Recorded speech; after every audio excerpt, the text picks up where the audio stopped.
Jamaah, oh jamaah, alhamdulillah. Baik, untuk jamaah yang baru bergabung hari ini kita sedang membahas tema kekayaan zaman now nih, Masya Allah. Mungkin tadi jamaah ada yang baru bergabung, tadi ada pertanyaan saya nih belum dijawab sama Habib.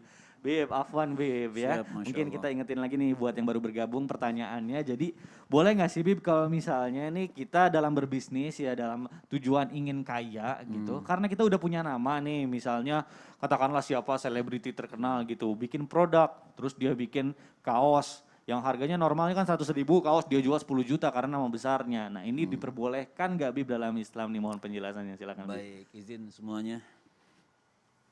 Bismillahirrahmanirrahim. Di dalam ilmu fikih itu dikatakan ar-ribhu laisa lahu had.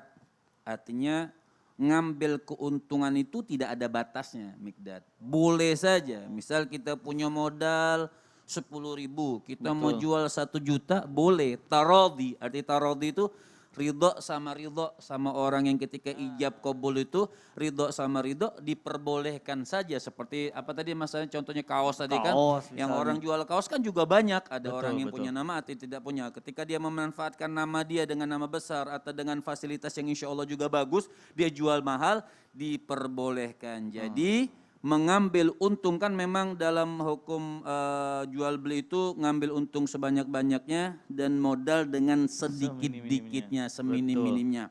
Nah itu diperbolehkan dalam ajaran agama. Yang tidak diperbolehkan seperti apa? Mengambil kesempatan.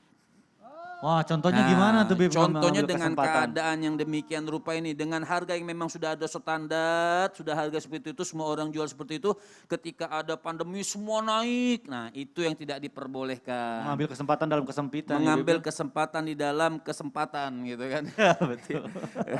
Kesempatan di dalam kesempatan termasuk kesempitan juga.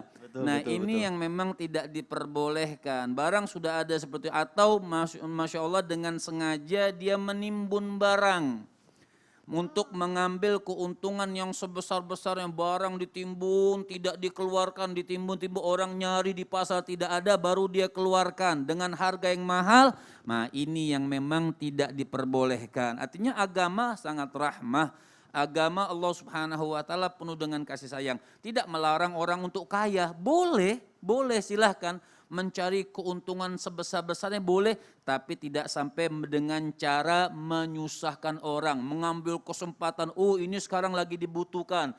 Di mana-mana apa yang kita pakai segala macam. Tadinya kita butuhkan, gara-gara banyak dibutuhkan sampai harganya Masya Allah. Kita lihat orang yang di bawah kita, kesian mereka memakai apa atau minum apa yang mereka lakukan buat sakit seperti itu. Jadi Islam semua mengatur, Masya Allah, nikmat Rabb. Artinya Masya Allah nikmat sekali kita punya Allah Subhanahu wa ta'ala yang mengatur semua ada di dalam Al-Quran. Yang diatur semua oleh Rasul Sallallahu Alaihi Wasallam mubarik alaihi wa ala alihi. Memang dagang seperti contoh. Contoh siapa? Contoh berdagangnya Nabi SAW. Nabi kasih tahu ini dagangnya ini harganya sekian. Yang jelek ini harganya sekian. Yang seperti ini harganya sekian. Maka sudah dikatakan alamin orang yang sangat jujur. Nah itu dagangnya baginda Nabi besar Muhammad SAW sehingga mendapatkan keberkahan dari Allah Subhanahu wa ta'ala. Ini tidak mengambil sesuatu kesempatan yang memang menyusahkan orang dengan harga yang ada. Dinaikkan dengan harga yang tidak wajar. Nah ini yang memang tidak diperbolehkan oleh Allah Subhanahu wa ta'ala jalla jalaluhu wa ta'ala azamatuh. Tapi kalau kita dagang seperti baju kita bikin dengan modal yang murah, kemudian kita mau jual yang mahal, boleh atau tidak? Boleh mengambil keuntungan yang sebesar-besar asal tidak menyusahkan dengan keadaan yang demikian rupa. Seperti itu mudah-mudahan. Masya Allah, mudah-mudahan terjawab pertanyaan-pertanyaan anak muda zaman sekarang yang lagi ikhtiar nih Bib ya. Karena lagi di rumah terus, mungkin lagi pandemi, pekerjaan lagi berkurang. Nah mungkin dengan ini bisa jadi tahu nih bagaimana sih cara berjualan yang baik menurut Islam. Masya Allah. Yang penting mungkin dua-duanya sama-sama ridho berarti Bib ya. Masya Allah. Nah ini penting banget nih ternyata. Tadi juga dikatakan bahwa Nabi Muhammad SAW ini juga berdagang ya. Masya Allah. Nah sekarang saya mau ke Ustadz Syam nih. Ustadz Syam, mungkin kita akan lebih spesifik lagi nih membahas mengenai berdagang menurut Islam nih. bagaimana ya kalau misalnya hal yang pastinya tuh sebetulnya dalam Islam berapa persen sih kita boleh mengambil keuntungan dari modal usaha kita. Nah ini penting banget nih Ustaz Syam, silakan. Baik, bismillahirrahmanirrahim. Tabi guruku Ustaz Maulana Habib Muhammad, Mas Mikdad serta para alim ulama yang dimuliakan Allah Subhanahu wa taala. Rabbi shrah li sadri wa yassir li amri wahlul 'uqdatam min lisani yafqahu qawli waj'al li waziran min ahli. Amin amin amin ya rabbal alamin. Allahumma shalli ala sayyidina Muhammad wa ala alihi washabbihi wasallim. Subhanallah, jikalau ditanyakan keuntungan, berapa sih batas keuntungan yang boleh kita ambil ketika berbisnis atau ketika kita berjualan? Sudah disampaikan tadi oleh guru kita Habib bahwasanya yang penting tidak menzalimi orang lain, tidak merusak pasar, tidak merusak yang namanya komoditi yang sudah ada. Maka kalau kita tanyakan dalam Al-Quran ada nggak dalilnya? Ba'da naqul a'udzubillahi minasyaitonirrajim. Ya ayyuhalladzina amanu la ta'kulu amwalakum bainakum bil batil illa an takuna tijaratan an taradin minkum wa la taqtulu anfusakum. Segala jenis jual beli itu maka di dalam kitab Al-Majmu' Imam Nawawi mengatakan kalau ada orang yang menjual sesuai dengan harga modal boleh. Ada orang yang menjual dengan tidak mengambil keuntungan bahkan di bawah modalnya maka boleh juga. Ada yang mengambil keuntungan lebih banyak daripada modalnya maka boleh juga. Jadi kalau ditanyakan berapa persen sih yang boleh diambil terserah yang menjualnya yang jelas tidak menzalimi orang. Dan juga sesuai dengan masyarakat yang ada. Jikalau di situ ya biasanya yang mengambil keuntungan ya misalnya cuma 10% maka ambillah 10%. Jangan sampai melampaui kebiasaan masyarakat yang ada. Ada dalam kitab disebutkan maksimal 1/3. Mungkin di tempat penulis kitab di situ 1/3. Ada yang mengatakan sampai 1/6 saja. Ada juga yang mengatakan dengan berapa. Tidak ada ketentuan sama sekali. Yang jelas tidak ada kezaliman di dalamnya. Mana contoh kezaliman Ustaz? Contoh misalnya jalan panjang, kemudian dia satu-satunya tambal ban di situ. Tambal ban, akhirnya dia tapi bukan tambal ban online karena kalau tambal ban online tidak mungkin ya. Gimana? Sekarang kan serba online sekarang. Betul. Tambal ban pun disuruh online, tidak mungkin ya, mustahil. Makanya satu-satunya adalah tambal ban di tengah jalan tersebut. Lalu dia melihat ada orang yang kempes, udah capek-capek dorong motornya misalnya, lalu nyampe ke situ ditanya mau nambal ban, ya tambal Pak berapa di sini? 1 juta rupiah. Ya udah kalau nggak mau silakan dorong. Waduh, subhanallah. Ini berarti dia menzalimi orang yang akan mengambil jasanya atau orang yang mau membeli. Udah tahu orang kehausan, maka subhanallah dia jual air mineral, air putih yang dia punya itu dengan harga yang selangit gitu. Maka ini juga termasuk menzalimi orang lain. Kemudian tidak boleh juga menimbun atau merusak yang namanya pasar yang sudah ada, maka ini yang termasuk kezaliman. Namun jikalau ada orang yang misal mengambil sampai 100% itu dibolehkan saja karena yang namanya jual beli itu wa ahallallahul bai'a wa harramar riba. Allah menghalalkan jual beli yang jelas barangnya adalah barang yang halal, kemudian keuntungannya tidak sampai menzalimi orang lain karena bukan hanya menzalimi orang lain, menzalimi dirinya sendiri. Ya enggak lakulah barangnya kalau lebih mahal daripada orang lain, subhanallah. Betul, nanti juga customer akan melihat ya mana memang yang jujur, yang berkualitas. Pada akhirnya juga kalau misalnya kita menipu nggak akan lama jualannya ya. Dan pada saat kayak gini mungkin kita juga harus menggunakan nurani kita ya sebagai penjual. Orang sedang butuh masker, sedang butuh oksigen, jangan sampai dimahalin sampai orang-orang nggak mampu belinya. Jadi jualan tuh niatnya sedekah juga gitu. Betul, Masya Allah, mudah-mudahan berkah. Tergantung tempat juga, beli ongol-ongol di jalanan sama di mall kan beda harga. Betul. Iya, tapi kan kita maklumi kalau mahal yang di mall karena dia ada bayar pajak. Betul, bayar pajak, Bayar listrik, bayar kenyamanan, bayar area AC segala macam Iya, ya bayar Mas. iya Ya. gitunya. Baik, nah aduh ini luar biasa nih pembahasan kita. Nah tapi ini ada sesuatu yang menarik juga. Sebelum kita bahas lagi, kita sama-sama saksikan dulu yuk tayangan berikut ini, silakan. Pokoknya di marketplace ada, isinya satu produk. Satu produk. Tuh kok iso aja? Jadi Omsetnya sebulan 250 juta. enggak. Alhamdulillah sekarang niatnya mau beli mobil sudah. Wah, tak doakan ya. Mau beli apa nih? Mobil apa nih? R3 sudah mau diambil nanti hari Kamis. Alhamdulillah. Mau diambil mobil. Iya. Ini murni dari dropship ini Mas. Enggak megang barang saya. Gitu ya. Kerjanya ya di kasur seperti itu. Nah, Masya Allah ini sekarang lagi hits juga nih yang namanya dropship. Misalnya nih ada pelanggan beli ke saya, padahal barangnya bukan punya saya cuma pesenin aja yang padahal punya barangnya tuh Ustadz Syam gitu. Nah, jadi saya nggak tahu nih barangnya yang dikirim, pokoknya nanti langsung aja Ustadz Syam yang ngirim ke customer yang pesan. Nah ini menurut Islam apakah boleh nggak sih Ustadz Maulana? Jadi kita nggak tahu barangnya, kita cuma hanya sebagai perantara aja. Nah ini mohon penjelasannya nih Ustadz Maulana, silakan. Makasih banyak, pertanyaan bagus banget. Habib, izin Habib, Ustaz Sam. Bismillahirrahmanirrahim. Allahumma salli ala sayyidina Muhammad wa ala sayyidina Muhammad. Masya Allah, tabarakallah. Dari 100, 90% dari perdagangan. 10% hanya dari jasa. Jadi rezeki itu Allah tebarkan dan 90% dari perdagangan. Dan ini adalah bagian dalam bentuk gimana kita tadi ngobrol-ngobrol tadi itu bagus banget tadi. Apa itu? Bahwa sebenarnya perdagangan itu adalah memberikan ibaratnya kepuasan.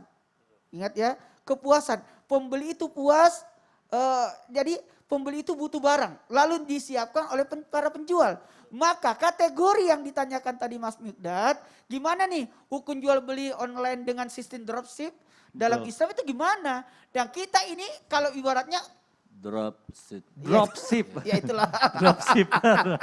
Nggak apa-apa. Jadi gitu, jadi ibaratnya kalau ibarat sekarang COD. COD. Oh, COD. Jadi kita mereka ini tidak tadi tayangan tadi bagus banget tadi. Itu tayangan PT tadi itu bagus. Betul. Jadi aku tidak punya barang, aku cuma menyediakan aja. Jadi aku ibaratnya memfasilitasi, menyambungkan antara penjual dan pembeli. Dalam hal ini itu diperbolehkan sepanjang dalam hal ini kita harus tahu bahwa sebenarnya dia kayak kurir jatuhnya.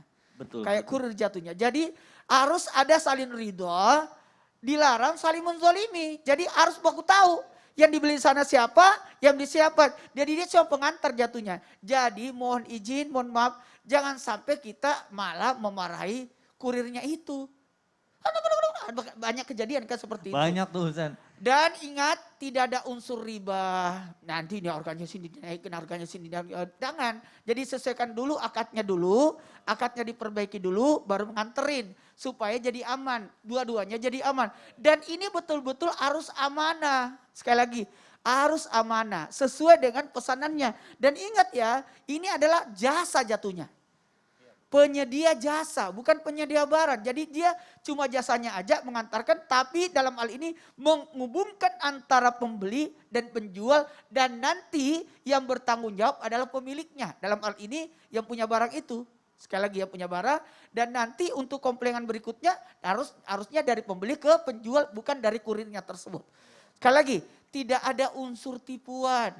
Tahu-tahu cuma ada isi air mineral aja dalamnya. Betul, ada yang kejadian kemarin kan dari tayangan, dia beli sesuatu ternyata pas dibuka, ya Allah. Betul. Aduh. Ada yang batu juga Ustadz isinya. Ada yang batu isinya. Aduh, Dan sebagainya. nauzubillah. Harus betul-betul diperbaiki, jangan sampai ada, ya ini lagi bentuk tipuan atau sesuatu yang diharamkan. Hati-hati.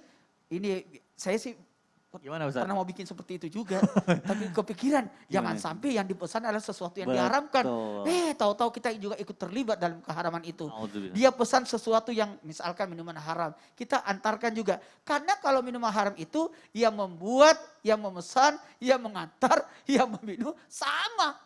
Sama kasusnya. Betul. Jadi kita lihat dulu jangan sampai justru yang diharamkan yang dipesan. Jadi lihat-lihat dulu pesanan-pesanan orang. Supaya kita juga tidak terlibat dalam situasi bentuk keharaman itu. Masya Allah, amin, amin Iya. ya Rabbal alamin. Contoh, Alhamdulillah. Apa tuh contohnya? Mikdad ke Turki, Iya. atau ke Tanah Suci. Ada yang pesan, mumpung Mikdad ada di sini. Nitip, just tip gitu ya. Just tip, itu bisa jadi. boleh Sekarang ya. seperti juga just tip. Jadi saya kasih tahu dulu nih Ustadz Maulana di sini harganya segini, saya ambil untung segini ya gitu ya. Mungkin boleh nggak kalau kayak gitu ya? Kita kembali lagi ke tausiahnya Habib tadi. Iya, Ambil balik lagi. untung sebanyak-banyak ya, dengan modal sedikit-sedikit. Masya Allah, yang penting gak zolim ya. Nah Alhamdulillah nih dari segmen awal sampai tadi kita udah membahas apa aja yang gak boleh, apa aja yang harus diperhatikan dalam kita kalau misalnya mau investasi. Pokoknya kalau misalnya pengen kaya deh di zaman now, kita udah tahu nih hukum-hukumnya. Nah sekarang kita tanyain sama guru kita, ada gak sih amalan-amalan dan doa untuk memperlancar bisnis kita? Karena pada ujungnya ini nih ridho Allah yang penting nih. Langsung aja ke Ustadz Syam nih, Ustadz Syam Afwan, ada gak sih amalan dan doanya nih? Tabe guruku Ustadz Maulana, Habib. Mas Mikdad serta para alim ulama yang dimuliakan Allah Subhanahu wa taala serta para pejuang nafkah yang dimuliakan Allah Subhanahu wa taala. Bismillahirrahmanirrahim. Jikalau ditanya apa amalannya, yang pertama tentu saja bangun dini hari. Bangun dini hari, di sepertiga malam udah bangun, di sepertiga malam terakhir udah bangun untuk meminta semuanya kepada Allah Subhanahu wa taala. Maka mulailah harinya dengan meminta kepada Allah Subhanahu wa taala, karena yang memberikan kepada kita tidak lain dan tidak bukan adalah Allah Subhanahu wa taala. Minta kebaikan Allah, minta ridhanya Allah Subhanahu wa taala, minta rahmatnya Allah Subhanahu wa taala. Perbanyak baca Al-Qur'an di dalam salat malam kita. Pakai Al-Qur'an di depan juga nggak apa-apa. Ya, kalau belum hafal misalnya pakai Al-Qur'an di depannya, maka itu it's okay. Warattil Qur'ana tartila, di dalam ayat disebutkan qumil laila illa qalila, berdiri untuk banyak membaca Al-Qur'an. Itu yang pertama. Nabi SAW mendoakan orang yang bangun pagi, Allahumma barik li ummati fi bukuriha, ya Allah berkahilah umatku di waktu paginya. Maka jangan telat bangunnya. Itu amalan yang pertama. Yang kedua, kalau udah bangun apa yang harus dilakukan? Sedekah. Sedekah, karena malaikat mendoakan orang-orang yang bersedekah di pagi hari, di awal pagi. Makanya muncullah istilah dari guru kita, Allahu yarham, Syekh Ali Jaber, mengajarkan sedekah subuh. Kenapa? Karena malaikat mendoakan orang-orang yang mengeluarkan sedekahnya di pagi hari. Belum punya duit Ustaz, sedekahnya yang lain, nyapu jalankah atau apakah, tersenyum kepada orang tua, maka itu juga bernilai sedekah. Sedekah sedikit juga nggak apa-apa, karena malaikat mendoakan, ya Allah perkaya, tambahkan, gantikan orang yang bersedekah di pagi hari dan bangkrutkan orang yang pelit. Bangkrutkan, subhanallah. Maka kalau pagi harinya udah dimulai dengan kepelitan, maka bisa jadi bangkrut. Nah, yang ketiga, amalannya, lihat baginda Nabi SAW ketika Rasulullah SAW berdagang, kejujurannya. Kemudian komunikasinya Rasulullah SAW. Kita mau belanja di toko A dan toko B. Kita cari ke toko A, oh lebih murah toko A.